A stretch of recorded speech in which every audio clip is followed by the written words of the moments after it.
November 7th through the 9th. Twin Cities Con is a celebration of comics, toys, TV, film, art, cosplay, games, and all things nerdy. There's nothing like Twin Cities Con. It's also a family-friendly event where you can meet your favorite celebrities, browse the vendor hall and artist alley for the coolest merch, watch celebrity Q&As, and even more. Twin Cities Con is bigger and better than before. Come see from the Star Wars universe Ahmad Best, Rosario Dawson and Giancarlo Esposito, Brendan Fraser and the cast of The Mummy, WWE Wrestling Hall of Famers Sting and Mick Foley, and the voice actors from the hit Disney series Phineas and Ferb, plus more guests to be announced. 3 days of action-packed fun in the heart of Minneapolis at the Minneapolis Convention Center. Tickets start at $50. Kids tickets are just $10 for the entire weekend. VIP tickets also available, including a 3-day weekend pass, plus some really cool VIP perks. More guests will be announced. Buy your tickets and get more information at TwinCitiesCon.com. Are you one of thousands of individuals who know you have psychic abilities but don't know how to tap into your higher self? Refined Divine is an extremely gifted psychic medium who offers classes that can help you reach your goals. Refined Divine holds classes Monday and Thursday at her 2 locations and via Zoom. Classes consist of manifestation, learning psychic abilities, shadow work, and healing trauma. Refined Divine has helped thousands, and she can help you. This is Psychic Medium Deb. You can go to refineddivinepsychic.com.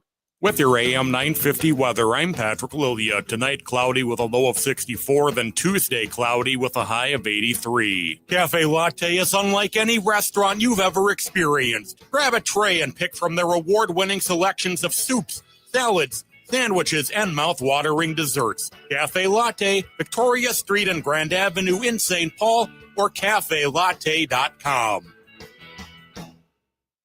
Portions of the following program may be pre-recorded. The views expressed and the opinions given by the individual host, guest, random reptoid, or chupacabra may not necessarily reflect those of AM 950 Radio, its affiliates, or its sponsors. Now, it's time to step into the unknown.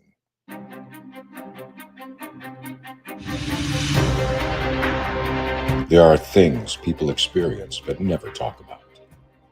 A shadow moving in the corner, flickering of the lights, a disembodied voice.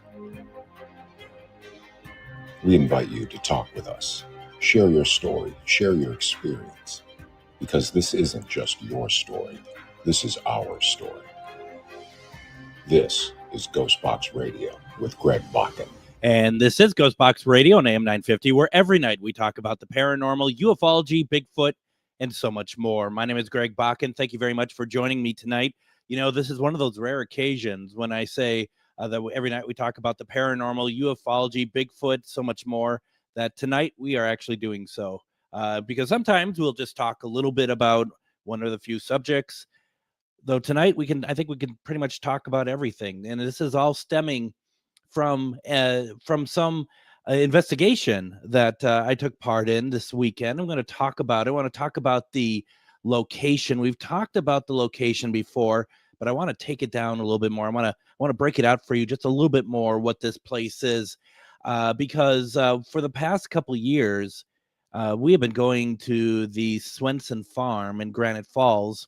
It's a house. It's a farmstead. It's all this wonderful stuff I'll get to in a minute. And we've had this, we've had this great, we've been very fortunate, I guess, to say that we've been allowed in there a number of times to do investigations and stuff. And I want to tell a story tonight about how we, the folks that put on this event, the investigators of this event, decided to kind of change things around from the way that we've been investigating this location, because we really wanted to kind of see where we could take this location, where we could take the people who are coming to this event, and and they were investigators as well, what we could do with this, because that's what it really all is about. And I think as a paranormal investigator, one of the things we like to do is we like to kind of give it some variety, kind of shake things up a little bit, because we're not shaking it up only for ourselves. We're shaking it up for the spirit as well. And we're trying to get spirit, and I'm going to get into who these spirits are here in a bit, but we're trying to get more out of them. And there was a couple experiments that we did on Saturday night that we haven't done before. And what ended up happening is pretty profound, I think. And I think others who are with me, when I say me, I mean just as a group. I mean because it's not a me thing. It's a group thing. But what happened to us, I will never forget. And I even missed some of it, which is some of the really good stuff I missed. So it's going to be a slow start to this because I want to give some information, but please bear with me and stay with me because this is truly a wondrous thing. It's been on my mind since it happened. I think it's been on the mind of a number of people who experienced it, and I feel like that we had I've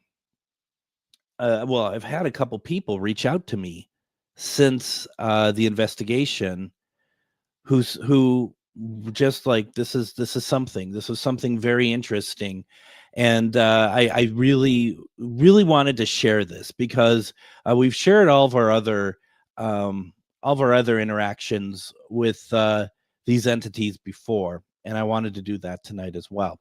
And so I just want to start from the very beginning here, okay? And the very beginning is that we did an investigation over at the Swensson Farm in Granite Falls, Minnesota. It is a place that we've been to, I don't know, we've probably been there about 6 or 7 times, I would say, over the course of a year and a half or something like that. And we were very fortunate. I think that if I'm not mistaken, credit where credit due, is our friend Danae was able to create that initial partnership, and then we've been able to befriend the folks that work on the board there for Chippewa County over the course of this period of time, and we've been very fortunate. Good people. We've had Paul on the program, and if you remember correctly, we had Paul on, but when and we actually did a live show from the Swensson Farm. And at that moment, when talking with Shar up in the chapel in this haunted house, we actually get an EVP over the air, which is incredible, but also is very relevant. It was a very relevant EVP. Do I still have it on my system here?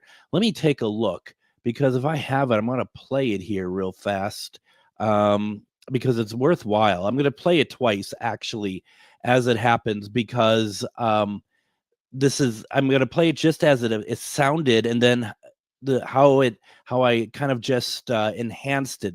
We played this when we had Todd Bates on. We had him on, and I played that for the first time. But here it is here, and so what you're going to hear is Shar talking about how well built this house is, and you're going to hear an EVP here. I'm going to play this real fast for you here. This house is 122 years old. At least, yep. And it's solid. Yep. It doesn't creak. It's not sloped. It's like, I don't know if you heard that. I enhanced only the word that came through from Spirit. I only enhanced that bit. I'm going to play that version right now for you to hear, okay? this house is 122 years old. At least, yep. And it's solid. Yep. It doesn't creak. It's not sloped. It's like. Did you hear that? That the word that was said was oak, O-A-K. Adam had heard that when it went out live. So he almost, after we were done talking, he explained to us that he had heard it, went back and listened, and sure enough, that's what it was. And it's pretty incredible because first of all, it's true. It's oak. And, that I believe that is the voice of the patriarch to the family, Olaf Swensson, who in himself is quite an interesting person. And I want to talk about that. But let me give some give some information about Swensson Farm. First of all, so it's located in Chippewa County, near Granite Falls in the Montevideo area. The property itself covers 17 acres, and this is very important for later tonight, okay? When we talk about it, it was added to the National Register of Historic Places in 1974. The main house where we start the investigations and whatnot, which also is open, I think, between Memorial Day and Labor Day every weekend for tours. The main house is a 22-room brick veneer residence, meaning that underneath is actually wood. And what is that wood? Well, it's oak, as it happens. The build for the house started around 1901, completed around 1903. What's important about this house that it was built primarily between two people, one being Olaf himself and the other being his daughter, Katie. That in itself is pretty incredible. But it gets more interesting because everything you see on the farm is basically built by two people. Now let's see here. It gets through some stuff here. On the second floor is a 38 by 38 foot chapel room used by Olaf Swensson for religious services. It's a beautiful room, by the way. It is absolutely stunning. He was very much a very religious person, but it's not just the fact that he wanted to be able to do sermons. He actually wrote books about his faith, and they're very beautiful books. We have they were all written in Danish, but we transcribed. And when I say we, I actually mean Shar transcribed, translated some of it into English, and we read some of it. We're going to talk about that too. It's very beautiful, very well written, very beautiful.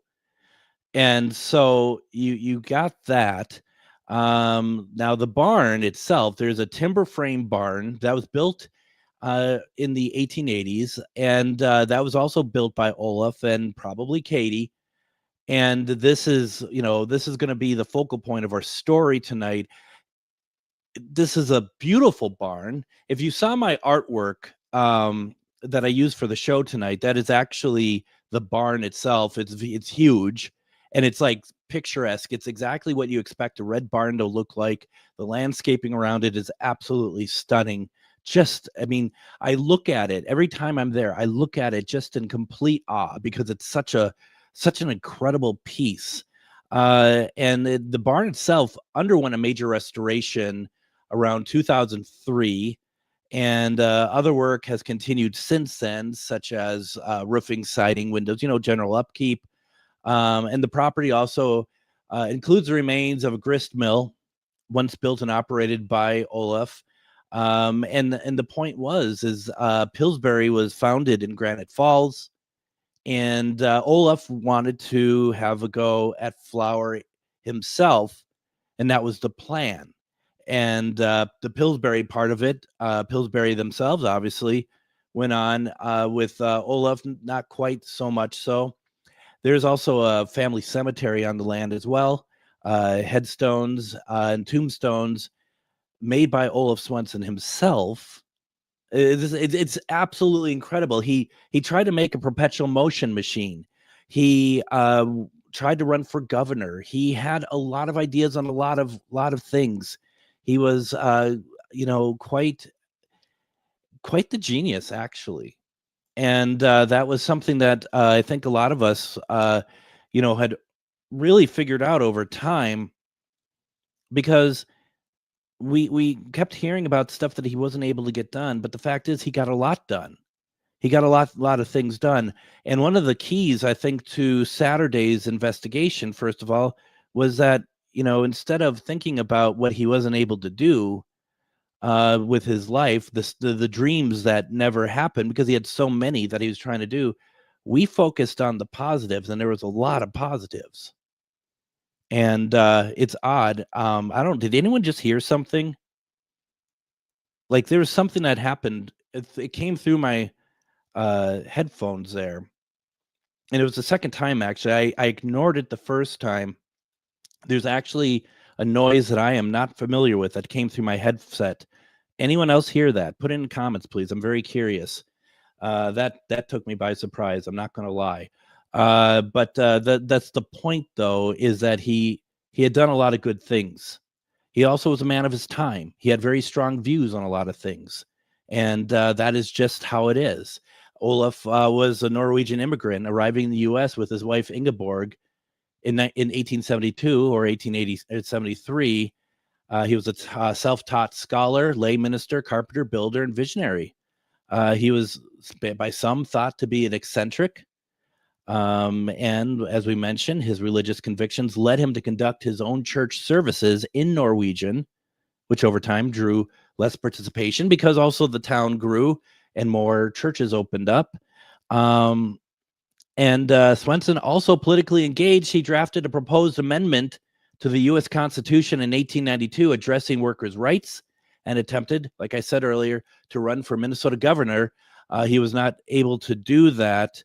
Now, where we are at here is the reason why this farmstead was kept was that the farm was bequeathed to the Chippewa County Historical Society in 1967 by the last surviving heir, John Swensson. And without him doing that, it would have been, we would not have had this land that we've been investigating. And not everyone is able to go and investigate it. I do not say that as an elitist sort of thing to say. It's just that they have been, they're dipping their toe into letting people do paranormal over there. And there are ourselves, our group, and another group that we have been able to show the Historical Society that we are very respectful and that we are going to take very good care of the property as well as the spirits there. And it's quite something. And so, I've seen people after who've gone to our events saying we're reaching out to them to see if they'll let us go in for an investigation. Reach out, whichever you want to do. But from what I understand, at least for the time being, they're going to keep it kind of small. And, they're going to either our group or the other group, when events are happening, that we're able to have these paranormal investigations. And it's very important. Now, what I'm going to do here is I want everyone to stick around because we're going to start breaking into what happened over on Saturday in particular.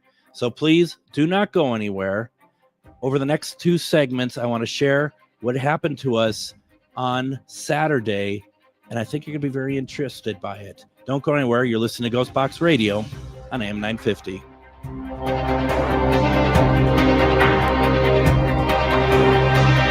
Greg Bakun here. I've told you about the out-of-the-world roast beef sandwiches at Maverick's Real Roast Beef, but I haven't told you about their Philly steak sandwiches, turkey, bacon, avocado sandwich, BLT, crispy chicken, fish sandwiches, brisket, or pulled pork. Okay, you get the idea. They make a lot of delicious food to the same standard as their famous roast beef sandwiches, and now I'm starving.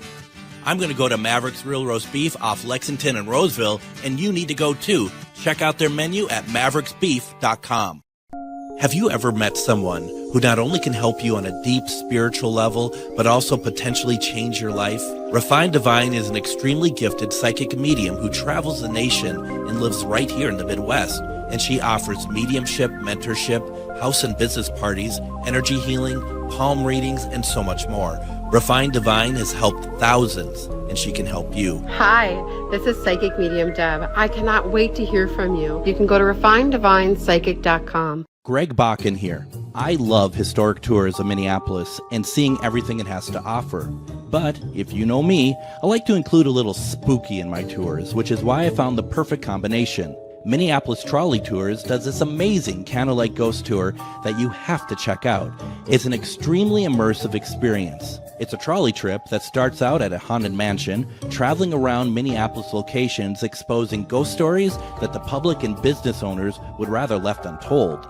Then a tour of the aforementioned haunted mansion where ghosts of past residents from the 1800s reside, plus a lot of surprises to discover. Next, experience Gertrude's After Hours. Did I mention Gertrude is the mansion's most famous ghost? Maybe she'll show up. And you finish up the tour at Gertrude's Lounge in the haunted basement of the mansion with refreshments and Q&A. The trolleys are climate controlled and the mansion is restored to perfection. Check out MinneapolisTrolleyTours.com for more information.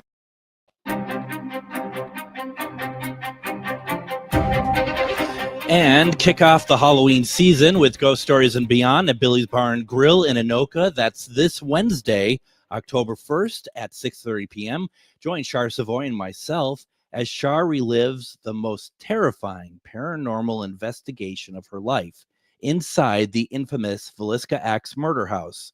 She's going to reveal chilling details backed by real audio, video, and photos that you're going to have to see to believe. It's going to be set up so you can see all of that. Tickets are just $10. And yes, Billy's has half-price burgers that night. Start spooky season right, October 1st at Billy's in Anoka. And honestly, folks, we don't show this stuff actually just willy-nilly. If you and who says willy-nilly? I've been spending too much time at the Swensson Farm, I bet. But honestly, this is something that has rocked Char to the core, and to ask her to go ahead and relive this is not a decision we took lightly. It has been just over 2 years since we've last asked her to share this information. This was something very traumatic, and if you come out to Billy's on Wednesday at 6:30, you're gonna find out why. And I don't want to oversell this, but I guarantee you've never heard anything like that. This is going to be you want to relive a paranormal story and get some really crazy audio, video, pictures, all that stuff. This is it. I've been doing this for a long time, folks. I've had some great experiences. I've never experienced or heard anything like what Char and her team went through in 2011. And I recommend you coming out because you have to hear it, see it to believe it. Now, also, before we go any further, I do want to ask folks, if you're watching on GhostBox Radio with Greg Bakun on Facebook, please consider sending some stars my way. Stars is a great way to get the algorithm set so that, so more people can see this. More people can go on Facebook and see this. It gets in their way. So, we want to build a community. We want more people to see these shows. And for those listening on the radio, thank you very much. For those who are on Facebook, this will help get more people to see us. And I would really, really appreciate that. So if you can, please send some stars our way. I am talking about an investigation this past Saturday. Well, it started Friday, went into Saturday over at the Swensson Farm near Granite Falls, and it was quite the experiment, to be perfectly honest. Friday night we did it was a 2-night investigation event. Excuse me, two different groups each night. We got done with the first night, and we've been kind of doing the same sort of thing, same kind of paranormal investigation over there for a while now. And we find that even though we're getting some interesting things, we find that we're going towards getting like the same results, that we get kind of almost roadblocked at the same stuff every single time, and that we're retreading a lot of the same things that we've done before. So after the Friday night investigation, Saturday, the core group of us who put on, who were investigating, we got together and we decided that we needed to kind of structure some things a little bit differently. And we won't go too far into what the structure is, only because you got to come out to one of our events, whether it's at the Swensson Farm or the Anoka Paranormal event or whatever else, to really kind of see what we do. I mean, there's so many good groups out there putting on events, but I do believe the stuff that we do is very, very good, and we're always trying to think very differently about how we approach things. So what we did was we really kind of thought about how we're going to do this. And one of the things we wanted to do is prime the land. And to prime the land, we wanted to make sure that we had multiple things going on at the land around the same time, because we really want, and something that would probably be unique to that time period. And so we started off with an offering, and then we moved into something else. And the offering had nothing to do with paranormal, but it was to do with reading some of Olaf's work, which is fantastic, by the way. It truly is. And giving thanks to him, giving thanks to the entire Swensson family, giving thanks to John for bequeathing this amazing land. And from there, we kind of took off. And to back up a little bit, the investigation we had before, and I do not mean that Friday night before, we were out there about a month or so before, and we did an investigation out there. And Shar, friend Lisa, and I went out to the barn, and it was pitch black in there, and we started to investigate, and we ran into some very interesting energy out there. And it was unique. I at the time it felt aggressive, but we don't think that's the case. But we figured that we needed to see if we can get more answers in the farm. And Shar came up with this exercise that, once again, got to come out to one of our events and check it out, because it is truly unique. But we had the barn in a really good place in terms of how we can get a group of people to all be on the same page about how we're going to investigate this area. And doing so, we made sure that everyone who was in the barn at this time, first of all, knew what we wanted to achieve. And I think that's one of the keys that are missing in paranormal investigating when you do events, is that's focus. Because you get people in part of it too is that you are giving people an opportunity to go out and investigate something. You want to be able to give them the freedom to investigate, right? There's a lot of times, like Saturday night, we had pretty much all of them. I think all of them were paranormal investigators.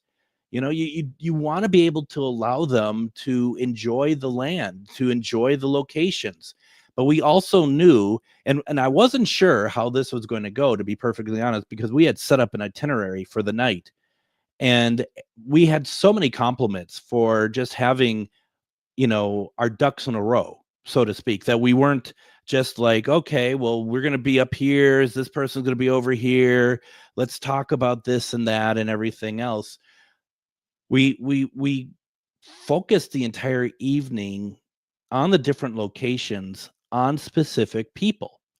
And so being out in the being out in the barn was that this is not going to be, based on the energy that we had received before when we were out there, Lisa, Shar, and myself, that we knew that had nothing to do with the Swenssons. So we were going out to the barn not to try to reach out to anyone from the Swenssons.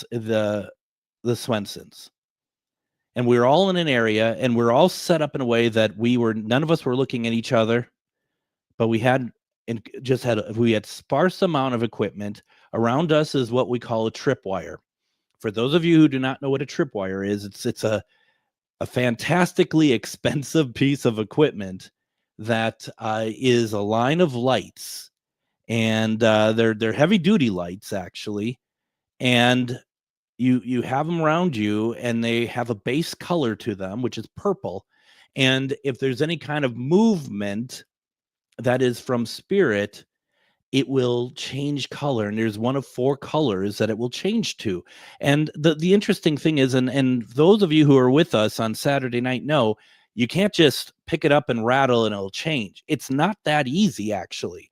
And so you have these set up. I just got a set probably about a month and a half ago for Anoka Paranormal Investigations. And we set these up. AJ, who is another fantastic investigator with us, he brought his set. We also had Austin with us, who is truly a wonderful investigator as well. We had Lisa, we had Danae, and we all kind of took certain areas and we went to work. My group was the first one in the barn that night out of 2 groups in the barn. And right away, we turn on the REM pod because we only, like I said, we don't have that much equipment going on in the barn. And I think that's key. And that's tough, once again, because if you are an investigator and you're paying to take part in this event and you have all this equipment, you kind of want to use it, right? And we were very fortunate that the folks that came out Saturday night allowed us to play out the evening the way we wanted to. And I don't think anyone was disappointed. I got a lot of feedback at the event. I got a few people messaging me afterwards about it. And so we start up, and the REM pod is going crazy at first. And I'm just like, well, is this just a bad REM pod, or the batteries need to be replaced? I mean, what's going on here? And so I just let it kind of play out. And then the REM pod just stops making noise. And I look, it's still on, it's still lit up. So something was really agitating it. And so I believe I start my part of the investigation. Meanwhile, there's another investigation going on in the house, but it has nothing to do with what we're doing over here. They're very separate, with very separate reasons for happening. And I just started, I was like, last time I was here, there was a certain type of energy in here that we couldn't understand. Do you remember us, and are you still here? And the REM pod goes off. And for those who don't know, the REM pod's a little circular device. It has, depending on what model you have, 4 to 5 lights on top, and it has an antenna that you put up. If anything breaks that field around the antenna, it will go off and it'll make a noise. And it started making a lot of noise. And one of the things I like to do is I like to say, if you are a spirit or energy of any kind, can you just make one of the lights go off? And it did just that, made one light go off. I had a nice person next to me, Jeanette.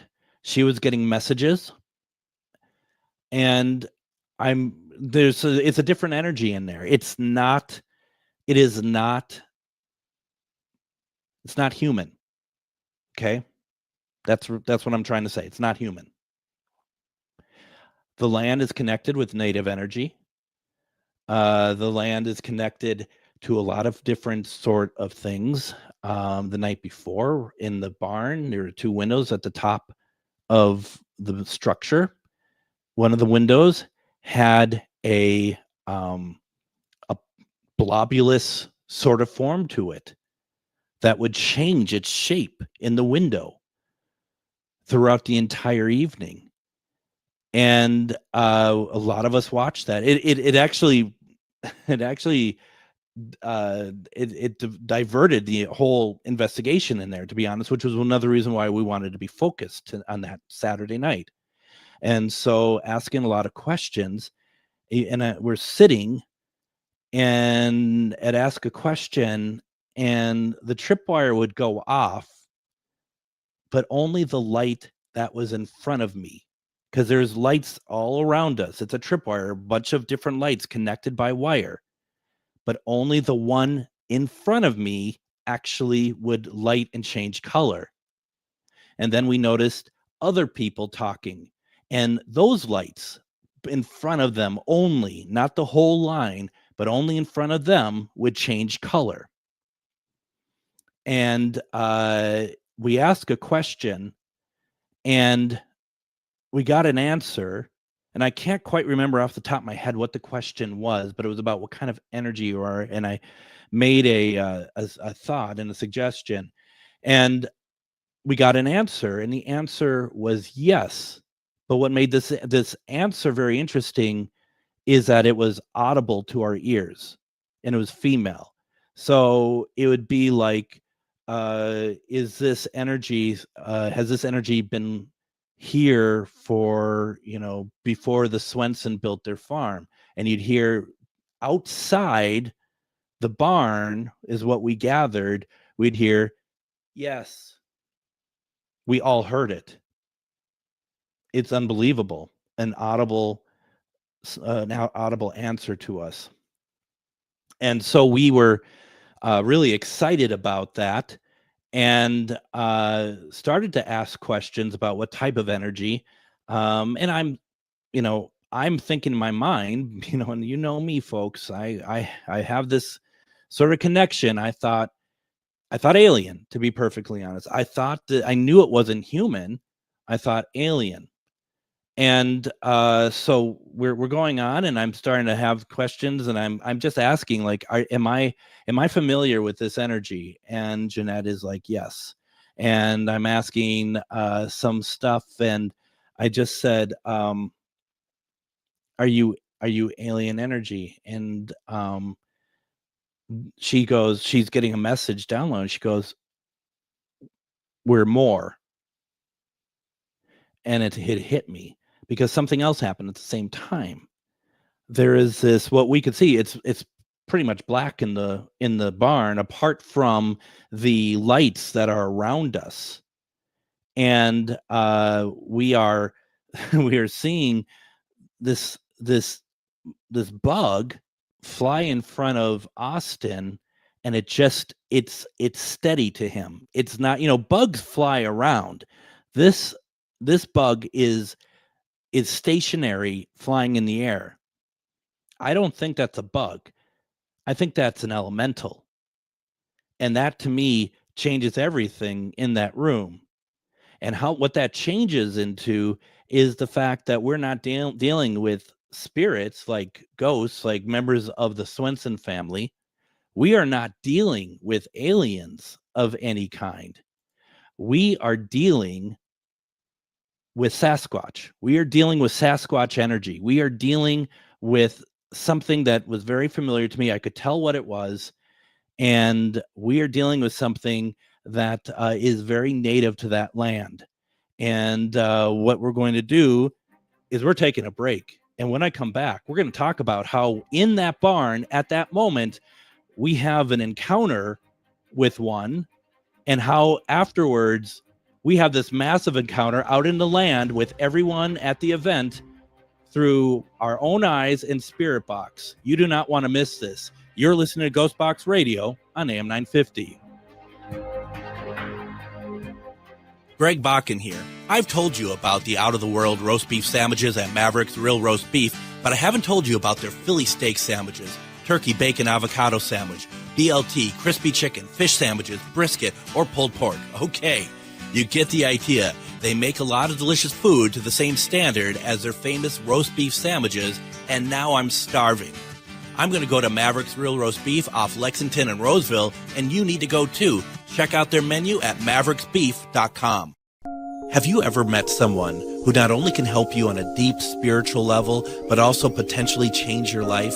Refined Divine is an extremely gifted psychic medium who travels the nation and lives right here in the Midwest. And she offers mediumship, mentorship, house and business parties, energy healing, palm readings, and so much more.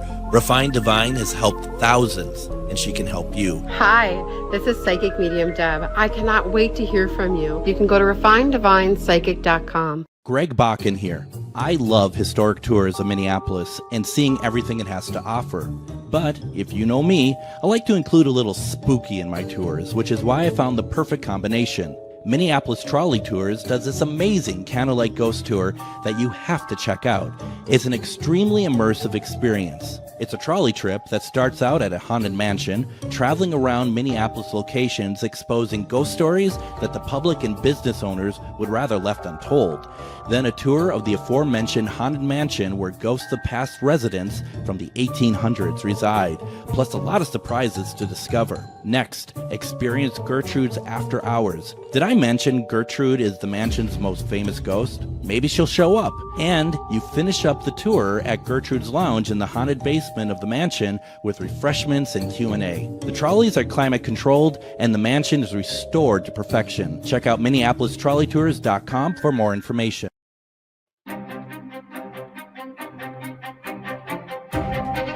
And join me tomorrow on GhostBox Radio with Greg Bakun. We're going to have on conductor Philip J. Shorey on tomorrow. We're going to be talking about his latest musical presentation. He had created the soundtrack basically for the 1925 version of Phantom of the Opera. And just like he did with Nosferatu last year, he is going to do it as a live presentation on Halloween. We're going to talk about that. We're going to talk about our love for the film Phantom of the Opera. You do not want to miss this. It is fantastic. We're getting into October, folks. We're getting into the spooky season for sure. We got a lot of stuff lined up for October you do not want to miss. You do not want to miss the rest of this story that we're talking about. Folks, we're talking about kind of an experiment that we did at a paranormal investigation event at the Swensson Farm near Granite Falls, Minnesota. That was last Friday, Saturday. Saturday was incredible. It's pretty incredible. Courtney says regarding the audible voice we heard, she says, that's so awesome. I've heard a voice only once in my life, and it was just amazing. This is only one of 2 times that night that we heard an audible voice, let alone the other times that we've heard them at this location before. Where I left off is we were in this barn. Lights are going crazy. We are getting cold spots. And now, folks, I'm not going to lie, the door to the barn is open. It's not summer anymore. I understand that. It was so cold for a while. I've never experienced cold like that. It's freezing. And Jeanette, who is sitting next to me, getting the messages, she said, she told this energy, you're getting a little oppressive. You're getting a little bit too close.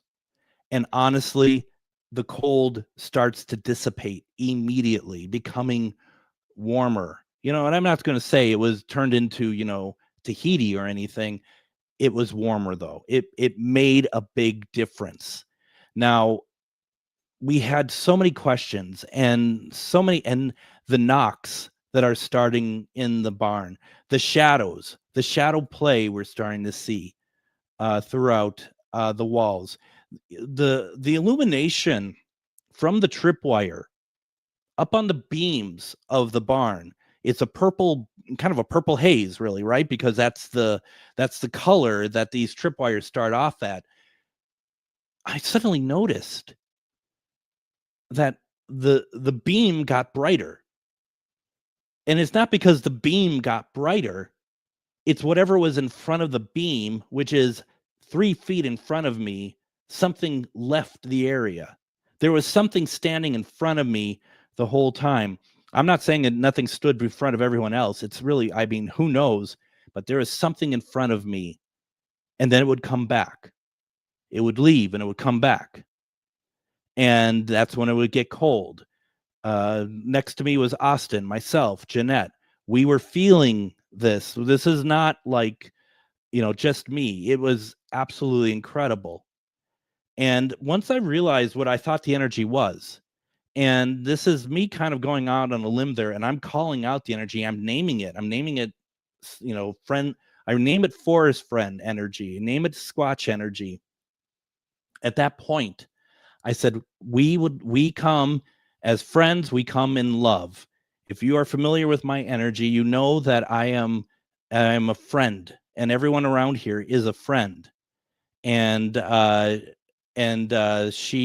Jeanette, that is, started to get because I said we come in peace, and Jeanette was getting messages like that humans are not peaceful. Like she thought that they thought I was talking about all humans. I was talking about the group. At the same time, the REM pod started going crazy again. Like, no, you are not peaceful. Once we get through that bit, I'm like, I know it. I know you're here. can we see your eye shine? And those who may not know, when it comes to Sasquatch, is that they emit what's called eye shine in the dark. And the easy way to explain it is kind of, like how cat's eyes reflect and it makes it look like light. I mean, it's that kind of thing, but it's not like that at all. As it happens, it is actually their eyes illuminate. And if you don't have to have listened to my show very long to know that I believe that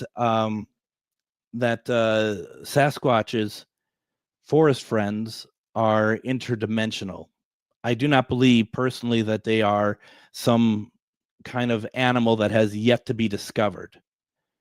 Doesn't mean that there is something out there that's like that and is yet to be discovered. That maybe there's two tracks of these type of entities, one being, an animal on Earth and the other being these interdimensional higher thinking beings. I mean, that's not for me to say. But this is the group I'm going for, is the interdimensional higher being entities. And once I say, can we get some eye shine? Further away from me, AJ is like, I see it. And he sees eye shine in the barn with us. 2 eyes. They show up. Meanwhile, over on the side that I'm looking at, Austin and I are watching shadows just moving around in there. Over in the back. It is absolutely incredible. And we are just like, we got to get going. We got to move. Trust me, there's a lot, folks, I'm leaving out of this. This was a pure hour of everyone sitting still and just experiencing probably one of the most coolest things that I can guarantee a lot of these people have ever experienced on a paranormal side. Something very different type of energy. So we move on from that, right? We have more stuff that we're doing within the house and also outside of the house. And we decide one of the things we want to do that we have not investigated. And remember, early on, I said there's 17 acres in this place, right? Something I told folks before we left the barn. Keep your eye on the tree line. I guarantee you're going to see eye shine tonight because I called it out. I asked them to come out. There's no reason why they won't. They'll be watching us tonight. And they were. We go back. We do some more investigation in the house. Another group is out in the barn. Oddly enough, not quite the same outcome as ours, but that's just how it works. And we get together and we decide we're going to go out into the land now. There's a huge prairie area. We're going to go out into the land. We're going to figure out, just see what we can do. And we start off by playing appropriate sounds out there in the field. It's the entire group now. The entire group is out there. We didn't split up now. We're all back together. And this is one of the first times that night I'm using Spirit Box. And oddly enough, I actually forgot all of my paranormal equipment to bring with me, a true professional that I am, except for the tripwire and a couple of REM pods. Everything else, everything that I always take with me was left at home. Very bizarre. But luckily, Austin and AJ had equipment that they allowed me to use, and I greatly appreciate it. And we out in the field, out in this prairie, we're far enough away from the house. We could still see it. People are watching the house, making sure that all the lights are on in there. We want to see if there's any shadows moving in the house. Some of us are looking that way. Over to I'm further to the prairie myself, and then so in front of me would be the house. To my right, off a little ways, would be the barn that we were in. And we turn on Spirit Box. And we're asking questions, and you're getting some stuff, and you're getting different sort of small responses. You're just getting all sorts of things. And I am asking, and I'm maybe a little aggressive about it, but I'm just like, I know you're here. please come out. We want to see eye shine. We know you're here. We don't mean any harm. Can you please share yourselves with us? Show us yourselves. Can you please, make yourself seen to us? We're not here to document it and share it out to the world or anything like that. Can you please do that? And then suddenly all hell breaks loose. And what starts that off is, first of all, folks brought some of the equipment and they put it out in front of us, the folks of the event that came to take part in the event. A couple REM pods, they start going off. This thing called dead bell, that starts, like, basically that's, a little bell that you hit the top of, that starts going off through the spirit box. I'll never forget this. No one with me will ever forget this. Through the spirit box, we get the message, I am Bigfoot. That seems really cliched that it would call itself that. And whether or not that's actually one of the forest people or a spirit that's trying to maybe have a go at us, all of us sat there and we heard, I am Bigfoot, through the spirit box. And anyone knows how a spirit box works, that it cannot be just from radio. That is dissecting radio stations. And it was absolutely incredible. Matter of fact, I remember one of the people in the group kind of jumping up and down, like just so excited by what's happening. That's when we start seeing eye shine. And not eye shine a little bit. We're seeing it all around us. AJ's pointing to me. He's like, look over there. And you see eye shine way down the field and it starts moving. 2 dots of light start moving together because they're eyes and they're moving to my left downfield. And we're starting to see a lot of movement. We're seeing shadows moving into the barn, not out of the barn, but into the barn. And the thing is, we still have all of our equipment in the barn. So everything is being set up and set off in the barn at that moment.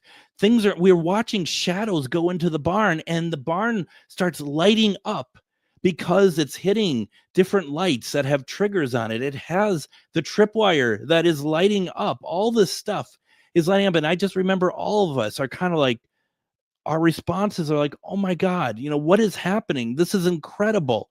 And we have all this happening and we're seeing eye shine near it. And there was a moment, and I do not understand what this is. I've never seen this before. And I was like, AJ, look over there. And it's a little bit further away from the barn, but a tree turns orange. There's an orange glow, very slight on the tree, but it's unmistakable. I'm like, AJ, what is that? He goes, I have no idea.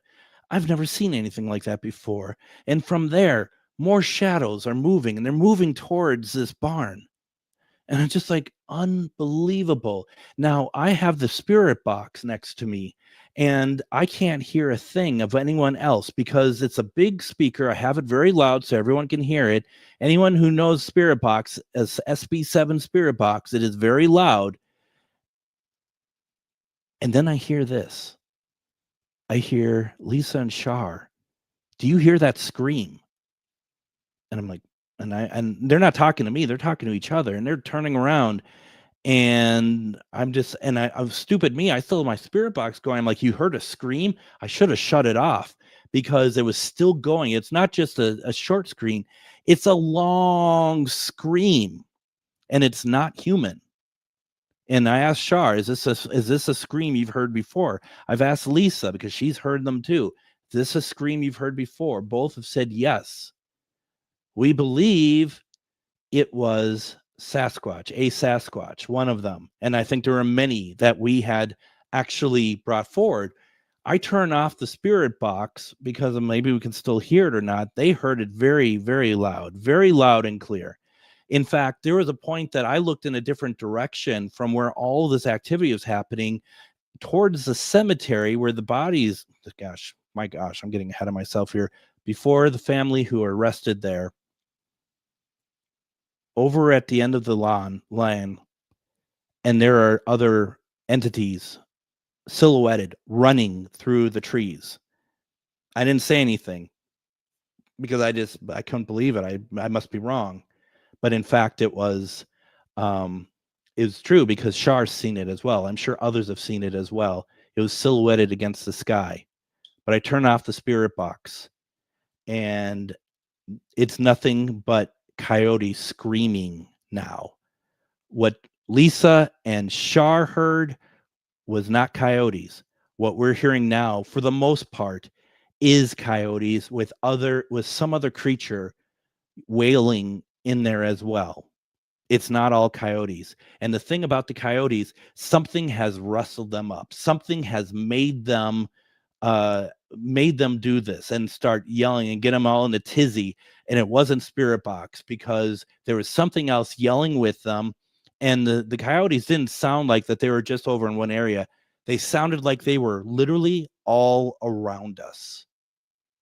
And we didn't really feel like that we're going to be attacked by anything, but we also felt like maybe it was time to go back inside, because the coyotes crying and yelling and wailing, along with whatever else was wailing with it, went on and on and on.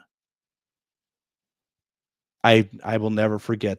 I will never forget that. I don't think anyone with us will ever forget that either. Can you believe that?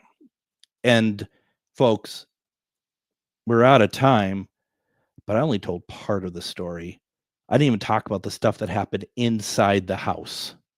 I didn't talk about the cabinet doors opening, the basement door closing. I didn't talk about the stuff that was happening up in the chapel. It was very, very crazy. Very wonderful. Thank you all very much for allowing me to share this experience with you. Once again, it wasn't just me. It was everyone who came to the event. It was Char, Lisa, Austin, AJ. It was Danae. It was Jeanette. Thank you to Paul. Thank you to Barb. Thank you to James for letting us do this. Folks, I'm back tomorrow. Everyone, have a good night.